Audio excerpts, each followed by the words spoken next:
तो अब भी हम और एक सेट करने वाले हैं अभी। ओके, ये सेट है सब्जेक्ट वर्ब एग्रीमेंट का मिडिल लेवल का, सेट 3 है। चलिए जी करते हैं इसको। ही एज वेल एज मोती टायर्ड ऑफ वर्क। बेटा याद रखना, जब भी एज वेल एज आए तो ये सारी चीजें लिख लेना साइड में। एज वेल एज आए ना तो सब्जेक्ट उसका पहला वाला होता है, सामने वाला। ओके, तो सामने वाला सब्जेक्ट ही है और ही हमारा सिंगुलर है, तो वर्ब भी हमें सिंगुलर वर्ब लगाना है और सिंगुलर वर्ब हमारा इज है। ओके, क्योंकि इस इज में एस लगा हुआ है लास्ट में। कोई भी वर्ब है जिसके लास्ट में एस है वो सिंगुलर है। ओके, तो यहाँ पे एस है, ये सिंगुलर है, ये सिंगुलर है। यहाँ पे एम तो हमेशा आई के लिए लगता है, ये आप जानते हो। ओके, सेकंड थिंग यहाँ पे इज है, ये सिंगुलर है। एम आई के अलावा किसी के लिए नहीं लगता। ओके, सो हमने बोला यहाँ पे कि एज वेल एज है, तो उसके सामने हमेशा वाई पूछना। क्यों सर, क्यों, ये सवाल पूछना। यहाँ पे पूरा फ्री है, ये कोई स्कूल नहीं है। आप कितना पूछना चाहते हो, आप ऑनलाइन में पूछ सकते हो, मैसेज करके पूछ सकते हो। अब ग्रामर में पूरा फुल सपोर्ट है, 100% सपोर्ट है। सपोर्ट है, कोई सीखना चाहता है वो सीख सकता है। अब तुम में इंटरेस्ट नहीं है, तुम इंस्टाग्राम फेसबुक यूट्यूब में एडिक्टेड हो, वो मेरा प्रॉब्लम नहीं है। Okay, if you want to learn I will give you 100% support from here. Okay, any how by hook और crook you will get 100% support. Support मतलब क्या हुआ, इसका पीडीएफ चाहिए आप ले लो, मुझे मैसेज करो, नंबर दिया है, पीडीएफ वहां से ले सकते हो। या फिर मुझे पॉसिबल हुआ फ्यूचर में तो उसका पीडीएफ मैं ये भी डाल दूंगा। वेबसाइट में पीडीएफ डाला हुआ है, जो बच्चे यहाँ इधर आते हैं उनको पता है कि वेबसाइट में टेस्ट लिखने से 80% स्कोर करने से, अगर आप कोई 80% स्कोर करते हो मार्क, मतलब 15 से 12 क्वेश्चन अगर ठीक ठाक करते हो तो आप उसका पीडीएफ पीडीएफ वहां पे फ्री में आ जाता है। ओके, तो क्लिक करके डाउनलोड कर लो। अगर वो 80% नहीं रखा तो रीटेस्ट लिखो, 2-3 बार करो। ओके, और अभी तो और एक एडवांटेज फीचर क्या है, ये जो वीडियो है वो भी अब मैं डाल दूंगा, तो आप किसी को ये समझ नहीं आ रहा तो वीडियो देख के भी समझ सकते हो। Otherwise you can contact me, sir ये कैसे हुआ, आपने क्या क्या क्या बोला, क्यों पूछने के लिए आप बोल रहे हो, तो आप क्यों पूछो, सर क्यों होता है आंसर।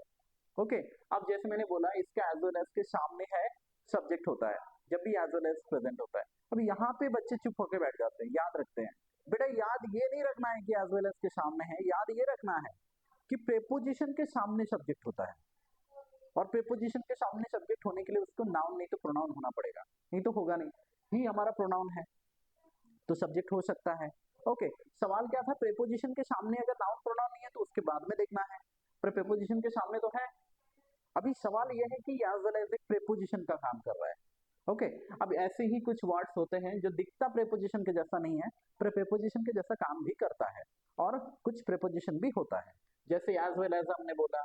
ओके, ये एक प्रेपोजिशन का काम कर रहा है वहाँ यहाँ पे। ओके, दूसरी बात एज वेल एज प्रेपोजिशन भी है और कंपैरिजन भी करता है कई बार। ओके, तो यहाँ पे एज वेल एज एक है, एक्सेप्ट एक है, ये सारी चीजें याद रखो। एक्सेप्ट एक है, अलोंग विथ एक है, ये सारा देखो क्या अजीब दिख रहा है। ओके, जैसे अनलाइक एक है, अनलाइक एक है, टुगेदर विथ एक है, ये सारा प्रेपोजिशन कई बार दिखता नहीं है प्रेपोजिशन के जैसा, खाली विथ भी होगा। ओके, बिसाइड्स भी होगा। ओके, तो ये सारा कई बार प्रेपोजिशन जैसा दिखता नहीं है पर ये प्रेपोजिशन है। तो ये प्रेपोजिशन के सामने सब्जेक्ट होता है, और सब्जेक्ट होने के लिए उसको क्या होना पड़ेगा, नाउन नहीं तो प्रोनाउन होना पड़ेगा, दैट्स द सब्जेक्ट, और वही हम उसको क्या बोलेंगे, सब्जेक्ट बोलेंगे। तो इससे ये समझ में आ रहा है कि आप समझ पा रहे हो कि यहाँ पे ये एज वेल एज एक प्रेपोजिशन का काम कर रहा है, तो ये सारा प्रेपोजिशन उस पे देखो एज वेल एज भी एज वेल एज, तो उसके सामने सब्जेक्ट होता है क्योंकि प्रेपोजिशन के सामने सब्जेक्ट प्रेजेंट है तो वो सब्जेक्ट है, और वो प्रोनाउन भी है। सब्जेक्ट होने के लिए उसको नाउन नहीं तो प्रोनाउन होना पड़ेगा। ओके, तो वही सब्जेक्ट के लिए आप क्या लगाओगे, इस लगाओगे क्योंकि वो तो सिंगुलर है। ये रूल ऑफ प्रॉक्सिमिटी। ओके, अब रूल ऑफ प्रॉक्सिमिटी क्या होता है, सीरियस कर दूं, हाँ। ओके, बेटा रूल ऑफ प्रॉक्सिमिटी क्या होता है, जब भी आप देखोगे ना ऐसा इधर और देखोगे, ये I T H E R, इधर और, इधर और, फिर आप देखोगे नेदर नॉर,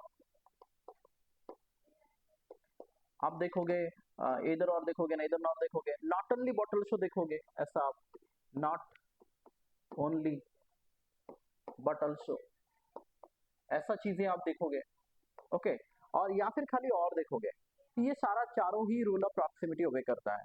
अब बेटा प्रॉक्सिमिटी मतलब होता है नजदीक, वर्ब के आसपास जो सब्जेक्ट है वही उसका सब्जेक्ट होगा। ओके, और सेकंड थिंग क्या है कि रूल ऑफ प्रॉक्सिमिटी में हमेशा प्रॉक्सिमिटी का दूसरा मीनिंग होता है विसिनिटी।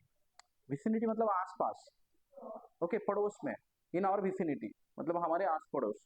ओके, जैसे नेवर बोलते हो ना, तो नेवर होता है, विसिनिटी मतलब होता है कि आस पड़ोस, नेवर मतलब होता है बाजू वाला घर, ओके, और नियरर मतलब होता है नजदीक। ओके, ऐसा होता है ना, तो ये सारे पर्यायवाची जैसा शब्द है। ओके, जैसे सिमिलर मीनिंग वाला वर्ड है, तो आप इतना याद रखोगे, ये चारों ही रूल ऑफ प्रॉक्सिमिटी ओबे करता है। रूल ऑफ प्रॉक्सिमिटी कहता है कि यहाँ पे तो आप वर्ब लगाओगे ना, डैश में वर्ब लगाओगे, तो वर्ब के आसपास कौन है, पास कौन है, आसपास भी नहीं, पास कौन है, वही उसका सब्जेक्ट होगा। अब वर्ब के पास तो आई है, वही उसका सब्जेक्ट होगा। और यहाँ पे आप बोलोगे सर इधर तो मोहन था, मोहन तो हमारा नाउन है, वो भी सब्जेक्ट हो सकता है। सब्जेक्ट होने के लिए नाउन है, प्रोनाउन चाहिए। आई तो प्रोनाउन है, पर मोहन तो नाउन है, वो भी हो सकता है, पर वो होगा नहीं। मोहन क्यों नहीं होगा? क्योंकि वो पास नहीं है ना, दो में से एक होगा। हाँ, डैश के पास, डैश में वर्ब लगाएंगे, ये दोनों वर्ब में से एक वर्ब तो इधर आएगा ना, तो डैश के पास कौन है, आई है, तो आई के लिए हम लगाएंगे तो यहाँ होगा इसका सब्जेक्ट, क्योंकि आई के लिए हम एम ही लगता है ना हमेशा। क्लियर अभी? तो ये ऐसा नहीं करना है कि मोहन एक है और मैं एक हूँ, दो व्यक्ति हुआ, ऐसा नहीं करना है। कोई एंड नहीं लिखा है यहाँ पे, यहाँ पे एंड नहीं है, इधर और है। जैसे इधर और इधर है, तो इधर और हो, नॉट ओनली बॉटल शो हो, या फिर और हो, ओके, नेदर नॉर हो, ये सारा रूल ऑफ प्रॉक्सिमिटी ओबे करता है। तो इसका आंसर क्या होगा, एम होगा। सेकंड, इधर देखो एक क्वेश्चन, इधर वी को हैव लगा दिया, मतलब वी जो सब्जेक्ट था उसके लिए हैव लगा, है ना। अभी यहाँ पे आरपी है बेटा, आरपी होता है रिलेटिव प्रोनाउन। ओके, ये आरपी क्या होता है, रिलेटिव प्रोनाउन है। रिलेटिव प्रोनाउन इसको लिखने का जगह नहीं है, देखो बेटा ये आरपी क्या है, ये रिलेटिव प्रोनाउन है। अभी ये रिलेटिव प्रोनाउन क्या होता है, अब बेटा देखो, रिलेटिव प्रोनाउन होता है ये फाइव थिंग्स, हु है, उसका हुम है। अब दोनों में अंतर क्या है, ये सब्जेक्टिव केस है, ये ऑब्जेक्टिव केस है। ओके, व्हिच है, उसका ऑब्जेक्टिव केस क्या है, हुज है, हुज। और वैसे ये सब्जेक्टिव केस है, ये ऑब्जेक्टिव केस है। और एक है दैट, ये पांच तो हमारा रिलेटिव प्रोनाउन होता है, इसका कोई लेना देना नहीं है सब्जेक्ट दैट का, सब्जेक्टिव केस ऑब्जेक्टिव केस से कोई लेना देना नहीं है। अभी ये देखो पांच हमारा आरपी होता है जिसको आप रिलेटिव प्रोनाउन कहते हो, इसी रिलेटिव प्रोनाउन के सामने सब्जेक्ट होता है। तो यहाँ पे रिलेटिव प्रोनाउन के सामने पेंस था, पेंस हमारा सब्जेक्ट था, तो पेंस के लिए हम क्या लगाएंगे, हाँ, ये देखो वी को सब्जेक्ट मिल गया है, ये सब्जेक्ट है, वर्ब इधर मिल गया, तो सब्जेक्ट वर्ब एग्रीमेंट तो उसका सेटिस्फाई हो गया ना। हम वही टॉपिक पढ़ रहे हैं ना, subject verb agreement. Subject verb agreement को सिंटैक्स कहते हैं, उसका हमने शॉर्टकट में क्या लिखा है, एसबी है, सब्जेक्ट वर्ब एग्रीमेंट ना। ओके, चलिए जी आगे देखते हैं। तो यहाँ पे हमने क्या देखा कि वी को हैव मिल गया, इधर व्हिच है, व्हिच का ये रिलेटिव प्रोनाउन है, इसके सामने सब्जेक्ट है, पेंस है, पेंस हमारा सब्जेक्ट है, तो पेंस रिलेटिव प्रोनाउन के सामने सब्जेक्ट होता है। अब रिलेटिव प्रोनाउन क्या है यहाँ पे बता दिया मैंने, ये सारा रिलेटिव प्रोनाउन है। बचपन में नहीं पढ़े हो तो इधर याद रखो, ये पांच तो रिलेटिव प्रोनाउन होता है। ये सारा सब्जेक्टिव केस है, ये ऑब्जेक्टिव केस है। अब बोलोगे sir objective case subjective case क्या है, तो ऑब्जेक्टिव केस सब्जेक्टिव केस जब आप पैसिव एक्टिव करते हो, जैसे आई ईट रोटी, तो आई का पैसिव में क्या करते हो, रोटी इज इटन बाय मी, आई का मी करते हो ना, तो ऐसे आई का ऑब्जेक्टिव केस क्या है, मी है ना, वही होता है सब्जेक्टिव केस ऑब्जेक्टिव केस। तो हु का ऑब्जेक्टिव केस क्या है, हुम है, व्हिच का हुज है ना। तो वही यही पांच चीजें, जो दैट भी है, ये रिलेटिव प्रोनाउन है, रिलेटिव प्रोनाउन के सामने सब्जेक्ट है, और ये पेंस उसके सब्जेक्ट है, और पेंस के लिए हम क्या लगाएंगे, आर लगाएंगे। Okay, the news he gave dash true. अब बेटा याद रखना, पहले सब्जेक्ट को पकड़ना, सब्जेक्ट ये न्यूज है। अब बेटा क्यों, देखो ही के लिए तो गेव लगा दिया उसने, ही सब्जेक्ट है, इसी सब्जेक्ट के लिए वर्ब तो दे दिया, पर न्यूज के लिए तो वर्ब नहीं दिया ना। एक तो ये तरीका है, समझ नहीं आया, अरे हम सब्जेक्ट को वर्ब दे रहे हैं ना, सब्जेक्ट वर्ब एग्रीमेंट मतलब सब्जेक्ट सिंगुलर है तो सिंगुलर वर्ब दो, सब्जेक्ट प्लूरल है तो प्लूरल वर्ब दो, है ना। ओके, तो न्यूज हमारा अनकाउंटेबल है, और न्यूज सब्जेक्ट के लिए वर्ब देना चाहिए, न्यूज हमारा अनकाउंटेबल, अनकाउंटेबल हमेशा सिंगुलर होता है, हाँ कि नहीं।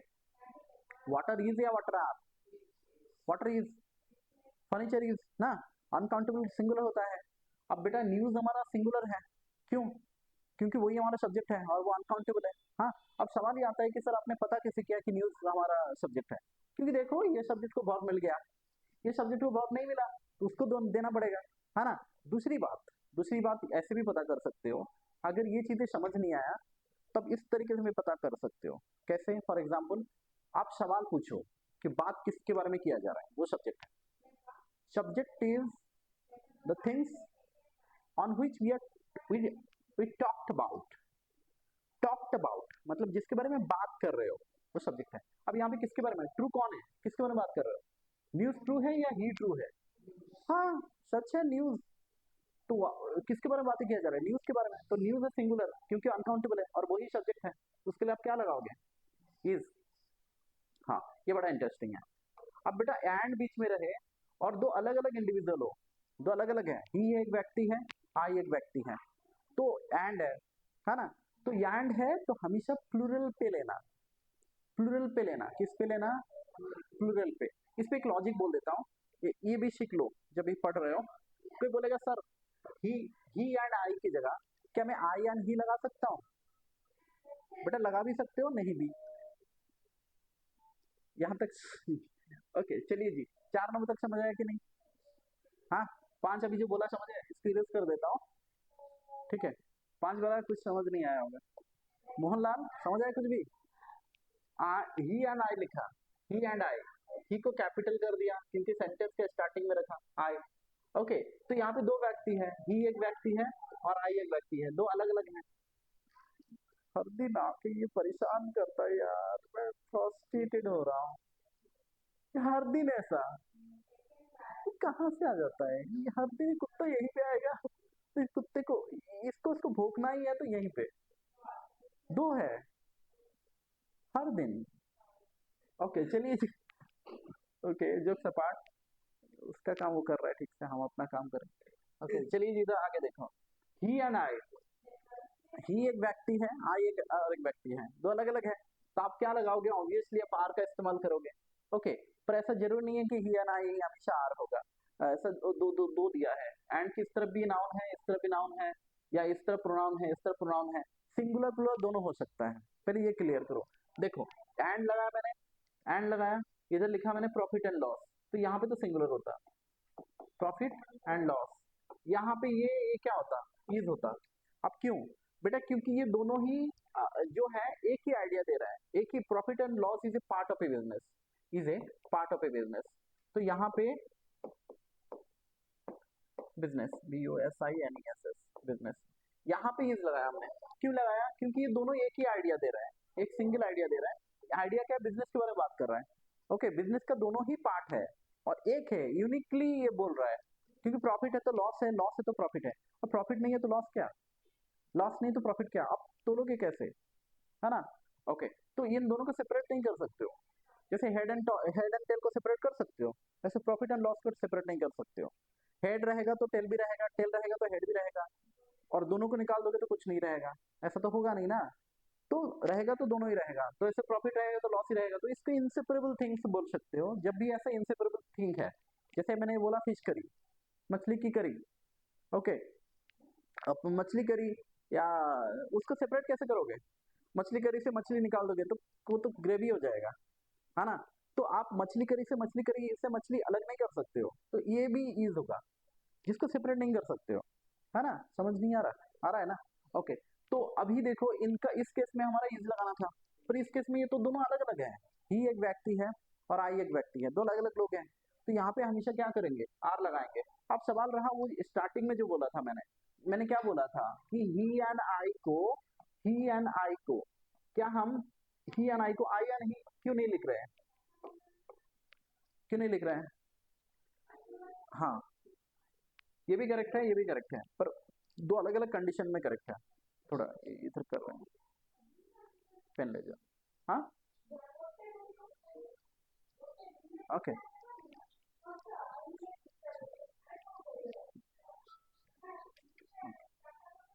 हाँ, ओके, क्यों, समझ आई कब करेक्ट है? बेटा हम ब्रिटिश इंग्लिश पढ़ते हैं, और हमारी ब्रिटिश इंग्लिश में एक खास बात क्या है ना, हम अपनी कस्टम्स को देख के या फिर कुछ रिवाज को देख के, फैमिली का एक रिवाज को देख के हमारा इंग्लिश बहुत सारा ग्रामर सेट किया गया है। जैसे हमारा फैमिली का रिवाज क्या होता है, कोई मेहमान आया, यहाँ पे आई तो तुम खुद हो, घर तो तुम्हारा है, इमेजिन करो तुम अपने घर पे रह रहे हो, तो घर तो तुम्हारा है, और ही कौन है? वो मतलब कोई और आया ना, थर्ड पर्सन है ना। तो कोई मेहमान आया है, तो आप पहले क्या बोलते हो? किसी भी चीज आप देना चाहते हो, सर्व करना चाहते हो, जैसे आप चाय सर्व सर्व करना चाहते हो, तो पहले आप क्या बोलोगे? सर पहले आप फिर मैं, ये बोलते हो? या फिर मैं पी लेता हूँ बाद में आप पी लेते ना, ऐसे तो नहीं करते ना।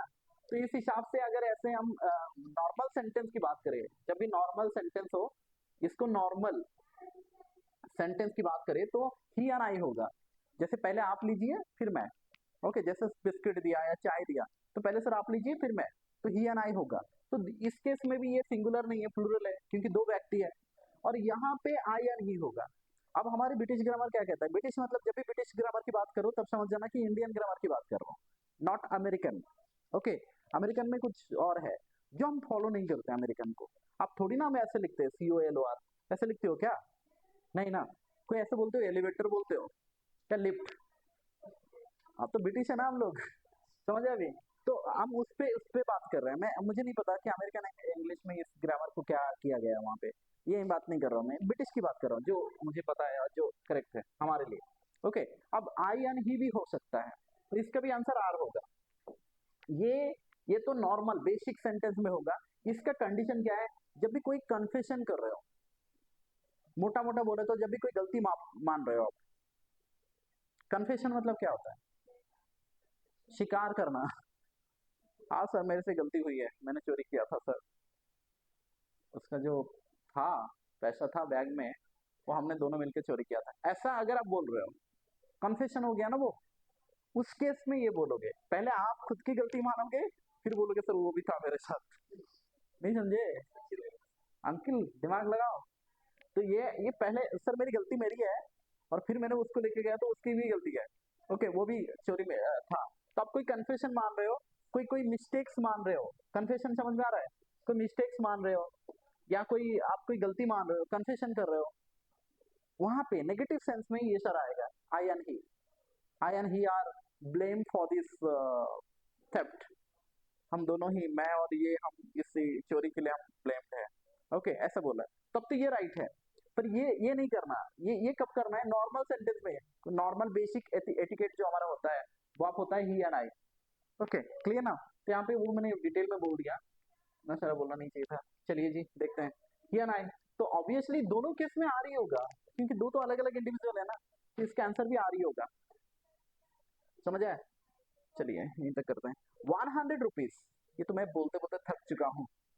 Distance, time, measurement, money, height, weight, length, volume, capacity, area. Okay, ये सारा मैथमेटिकल एक्सप्रेशन, ये सारा सिंगुलर सेंस में जाता है। तो इसके लिए आप क्या लगाओगे? इज। चलिए एक एक करके आते हैं। ओके, पहला का आंसर था हमारा इज था, मैंने बोला इज क्योंकि इसका सब्जेक्ट ही है। दूसरे का आंसर हमारा आई है क्योंकि रूल ऑफ प्रॉक्सिमिटी अप्लाई किया, तो इसके आई के लिए हम याम लगाएंगे। तीसरा का आंसर हमारा होगा वी हैव टू पेन्स, यहाँ पे रिलेटिव प्रोनाउन व्हिच था, व्हिच के सामने हमारा सब्जेक्ट होता है रिलेटिव प्रोनाउन के सामने, तो पेन्स हमारा प्लूरल है तो आंसर आर होगा। चौथा का आंसर यहाँ पे न्यूज के बारे में बात किया जा रहा था, क्योंकि ही के लिए हमने ऑलरेडी बहुत दे दिया, न्यूज हमारा सिंगुलर है और वो अनकाउंटेबल है, अनकाउंटेबल हमेशा सिंगुलर होता है, इसीलिए हम उसको इज लगाएंगे। ही एंड आई दो अलग अलग लोग हैं, अलग अलग व्यक्ति है। इंडियन एटिकेट भी है कि पहले वो फिर मैं। ओके, तो एटिकेट के हिसाब से भी राइट लिखा है यहाँ पे। और ये फ्रेंड्स हैं, दो व्यक्ति हैं, तो आंसर होगा आर। 100 रुपीज, रुपीज जब बात करें तो यहाँ पे 100 रुपीज है, ये क्वांटिटी की बात कर रहे हैं। 20 kilometre is a long distance, distance, time, measurement, money, ये नॉर्मली हम इसको सिंगुलर समझते हैं। समझे क्या है सिंगुलर है? यहाँ तक समझ में आ गया? चले आगे देखते हैं। ओके, आगे क्या है? The voice of the singers, singers के सिंगर का जो वॉइस है, तो यहाँ पे बात किसके बारे में किया जा रहा है? वॉइस के बारे में, सिंगर के बारे में नहीं। सिंगर स्वीट नहीं है, उनके वॉइस स्वीट है। हाँ, ऑफ प्रेपोजिशन है, प्रेपोजिशन के सामने सब्जेक्ट होता है। तो बेटा यहाँ पे सिंगर जो है वो स्वीट नहीं था, उनकी जो वॉइस है, ओके, वॉइस स्वीट था। ओके, वॉइस स्वीट है। ओके, प्रेपोजिशन के सामने सब्जेक्ट होता है, वॉइस हमारा नाउन है, ये हमारा सब्जेक्ट है, और इसके लिए हम क्या लगाएंगे? इज लगाएंगे obviously. Okay, rule of proximity फिर से आ गया। रूल ऑफ प्रॉक्सिमिटी में मैंने बोला है नेदर नॉर, एदर और, नॉट ओनली बट ऑल्सो, और खाली और, ये भी रूल ऑफ प्रॉक्सिमिटी ओबे करता है। रूल ऑफ प्रॉक्सिमिटी में डैश के साइड वाला देखना है, नॉर के बाद वाला देखना है। और दोनों केस से आप पकड़ोगे तो किसको पकड़ोगे, जैक को। जैक के लिए क्या लगाओगे, हैज। ओके, कोई भी सब्जेक्ट का नाम है वो हमेशा सिंगुलर होता है। ओके, जैसे कोई फिजिक्स हो गया, केमिस्ट्री हो गया, लास्ट में एस है तब भी प्लूरल नहीं है, वो सब्जेक्ट का नाम है ना, टॉपिक का नाम है, सब्जेक्ट का नाम है, वो सिंगुलर होगा, तो आंसर होगा वाज। वाज में एस है, सिंगुलर है, हैज में एस है। वर्ब में सिंगुलर प्लूरल आता है ना, कोई भी वर्ब के लास्ट में एस है तो क्या सिंगुलर है ना, तो हैज में लास्ट में एस है, सिंगुलर है, तो हैव तो क्या हो गया, प्लूरल हो गया। इसके लास्ट में एस है, सिंगुलर है, तो हाथ तो क्या हो गया, प्लूरल हो गया ना। ओके, वाज के लास्ट में एस है, सिंगुलर है, तो वेयर तो क्या हो गया, प्लूरल हो गया ना। जिस वर्ब के लास्ट में एस है वो सिंगुलर है। क्लियर ना। ओके चलिए, तो यहाँ पे फिजिक्स क्या है, एक सब्जेक्ट का नाम है तो वाज होगा। राइस एंड करी, बेटा ये देखो, राइस एंड, नहीं ऐसा जरूरी नहीं कि ये होगा, आर भी हो सकता है। तुम्हें देखना है इज भी सिंगुलर भी हो सकता है, प्लूरल भी हो सकता है, बोथ आर करेक्ट। ओके, अब देखोगे राइस एंड करी अगर एक साथ एक यूनिट के जैसा काम कर रहा है, अब बोल रहे हो राइस एंड करी मेरा फेवरेट मील है या कोई फेवरेट डिश है, तो ये तो मिला के खाओगे ना।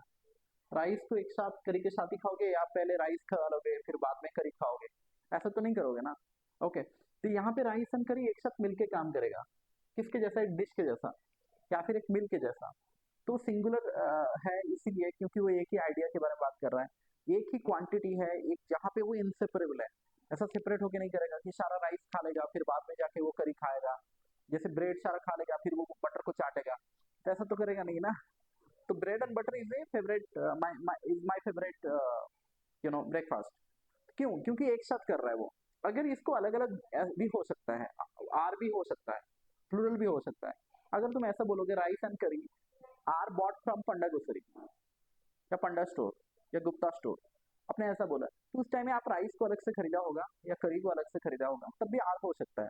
जैसे bread and butter are bought from Gupta store, ये करेक्ट है, पर bread and butter is a good breakfast, ये भी करेक्ट है। क्यों, क्योंकि यहाँ पे एक साथ हो रहा है ना, ब्रेड को बटर से लगा के आप खा रहे हो, दोनों एक साथ काम कर रहा है, एक ही यूनिट के जैसा काम कर रहा है, तो वो सिंगुलर है। चलिए जी, इसका आंसर तो ये होना चाहिए, है ना, क्योंकि दोनों एक साथ काम कर रहा है। ये देखो Indian India you he and I, जब भी ऐसा पर्सनल प्रोनाउन रहे ना, first person second person third person, okay, I you he ऐसा रहे, तो हमेशा ना ऐसा जाना, इसको ऐसे करना, 2 3 1 ऐसा करना। ओके, इंडियन एटिकेट यही है, ब्रिटिश एटिकेट यही है। एटिकेट मतलब हमारी जो रिवाज है यही है। आप जैसे आप चाय सर्व करते हो ना सर, पहले तुम लो या आप लो, फिर आप लीजिए, फिर मैं, अरे बोले तो पहले तुम लो फिर उनको दो फिर मैं। घर पे कोई चाय आता है, मान लो ये चाय है मेरे पास, तो ऐसा है, ये है कि मान लो ये चाय का कप है, तो मैं इसको कैसे दूं, घर पे आया तो पहले तुम लो, मान लो ये मेरा फ्रेंड है, ये भी फ्रेंड है, तो मैं पहले क्या बोलूँ, तुम पहले लो फिर आप लीजिए, और फ्रेंड को कोई आप तो नहीं बोलेगा। ओके, कोई भी व्यक्ति, फ्रेंड ही छोड़ दो, कोई आया है, घर का रिवाज ही यही होता है, पहले तुम फिर आप फिर मैं, यही ना। तो उस हिसाब से इसको रखा हुआ है। ओके, कैसे देखोगे, जैसे कि पहले आप, पहले तुम, फिर आप मतलब बाहर वाला थर्ड पर्सन, ओके, फिर मैं, तो लास्ट में मैं आया, तो इसको सजाओगे तो पहले यू से लेके ही को जाओगे। मैं हमेशा इसको ऐसे याद रखता हूँ, इधर से इधर फिर इधर से इधर, हो गया, बात खत्म, काम खत्म। नहीं समझा अंकिल, इधर से इधर जाने का, इधर से फिर इधर आने का, हो गया, 1 2 3 हो गया। ओके, पर इसमें और एक इंटरेस्टिंग बात है, अगर प्लूरल रखोगे ना सबका, तो हमेशा 1 2 3 होगा, सबका प्लूरल रखोगे हमेशा 1 2 3 होगा। जैसे इनका इसका प्लूरल क्या है, वी, तो ऐसा नहीं होगा, ऐसा 2 3 1 नहीं होगा, 1 2 3 होगा। वी, फिर यू, फिर them, they they they plural है ना, थर्ड पर्सन, तो वी यू एंड दे, ये करेक्ट है, क्योंकि सबका प्लूरल है तो 1 2 3, पर सिंगुलर है तब ये फिर ये, you he and I R friends, पर है तो एक दो तीन लोग है ना, तो वेयर होगा, क्योंकि प्लूरल है। समझ पा रहे हो। 24 मिनट्स हो गया, तो चलिए फास्ट फास्ट करते, वेयर होगा, ये प्लूरल है, सॉरी आंसर प्लूरल है, ये इसमें बहुत में एस लगाया तो सिंगुलर है। Okay, the rich were happy, क्यों? देख मैं तेरे को टेक्निक देता हूँ बेटा, ऐसा याद रखना, जब भी कोई ऐसा द रिच लिखते हो, the rich, the poor, okay, the gentry, the Bihari, ये सारा प्लूरल है। बिहारी, जेंट्री मतलब समाज में जो इज्जतदार लोग हैं, जिनके पास पैसा है, शौहरत है, पावर है, वो जेंट्री है। तो ये सब प्लूरल है, ये सब एक को नहीं बोला जा रहा है, पूरी पूरी पूरी दापोर मैंने बोला तो पूरी पोर जाति को बोला है, तो वहां पे तो एक नहीं होगा ना, बहुत सारे पोरों के बारे में बात किया जा रहा है। The Chinese are labour here, तो द चाइनीज मतलब क्या? चाइना में जितने लोग हैं, चाइना में जितने लोग हैं सबको बोला है ना, तो ये सारा प्लूरल होगा। तो यहाँ पे क्या लिखोगे? वेर लगाओगे, समझ आया? द रिच मतलब सारे अमीर लोग, वो हैप्पी है, ऐसा बोला जा रहा है। चलिए जी इसको करते हैं। तो यहाँ पे 6 तक हमने किया था, इसको होगा इफ, क्योंकि यहाँ पे बॉयज के बारे में बात किया जा रहा था, इसको होगा जैक के बारे में बात किया जा रहा था। Rule of proximity, rule of proximity में हम नॉर के बाद में देखते हैं। तो हैज, फिजिक्स एक सब्जेक्ट का नाम है और वो सिंगुलर है, तो आप इसके लिए आप क्या लगाओगे? वास, राइस एंड करी, दोनों एक साथ यूनिट के जैसा काम कर रहा है, तो आंसर इज ओके। इधर देख, ओके, यू ही एंड आई, तीन अलग अलग लोग हैं, तो आंसर क्या होगा? वेर रिच, तो सारे रिच के बारे में बोला जा रहा है, तो आंसर क्या होगा? वेर। अब याद रखना, जब भी विच लगे तो ये एक सपोजिशनल सेंटेंस है, काल्पनिक वाक्य है। Okay, suppositional sentence, suppositional sentence में हमेशा प्लूरल लगता है, वर्ब का भी टू लगता है। ड्रीम है, विश है, ये सपोजिशनल सेंटेंस है, काल्पनिक वाक्य है। काल्पनिक वाक्य में क्या बोलोगे? सपोजिशनल सेंटेंसेस में क्या करोगे? आप प्लूरल लगाओगे और वो भी V2 फॉर्म में। तो देखो दोनों ही V2 है, प्लूरल कौन है? ये है, तो आंसर वही होगा। क्लियर ना? चलिए आगे देखते हैं। Slow and steady wins the race, क्यों? दोनों एक ही साथ काम कर रहा है, स्लो एंड स्टडी, दोनों को सेपरेट नहीं कर सकते हो। स्लो, देखो जीतने के लिए स्लो भी होना चाहिए, स्टडी भी होना चाहिए। ओके, अब ऐसे याद मत रखना, इसको याद रखना कि ये प्रोवर्ब है, जैसे मुहावरा, रूढ़ी, कहावत, ऐसा नहीं बोलते आया उठ पहाड़ के नीचे, मुहावरा वैसा वाला होता है। ओके, तो ये सारा थोड़ा याद रखना चाहिए इसको, कि मुहावरा उसमें उसके जो भाव होता है उस हिसाब से ही वो लगेगा, जो भाव उसमें होता है वो। आया उठ पहाड़ के नीचे, इसमें कोई ग्रामेटिकल नहीं देखना है। ओके, और ऐसे स्लो एंड स्टडी में इतना ग्रामेटिकल मत देखो, वो प्रोवर्ब है तो उसको ऐसे ही याद रखो। ओके, और दूसरी बात, स्लो एंड स्टडी एक ही आइडिया दे रहा है तो सिंगुलर ही होगा। ओके, अब रही if I were rich, obviously were rich, ये जिसको नहीं पता उसको मैं इतना बोलूं, जब भी आप ऐसे इफ लगाते हो, एज इफ लगाते हो, ओके, एज दो लगाते हो, THOUGS, जिनको पता नहीं है, ऐसे वर्ड के बाद में वर्ब को V2 फॉर्म में रखोगे, और वो भी प्लूरल फॉर्म वाला, मतलब वाज नहीं लगा सकते हो आप, इन सब का प्लूरल फॉर्म भी रखना जरूरी है। मतलब एक वर्ड में बोले तो वेर लगाना है इन सब के बाद। क्लियर ना? तो यहाँ पे इफ था, इफ आई वेर, वाज तो लगा नहीं सकता क्योंकि ये सिंगुलर है, वाज में एस लगा हुआ है। क्लियर ना? 100%।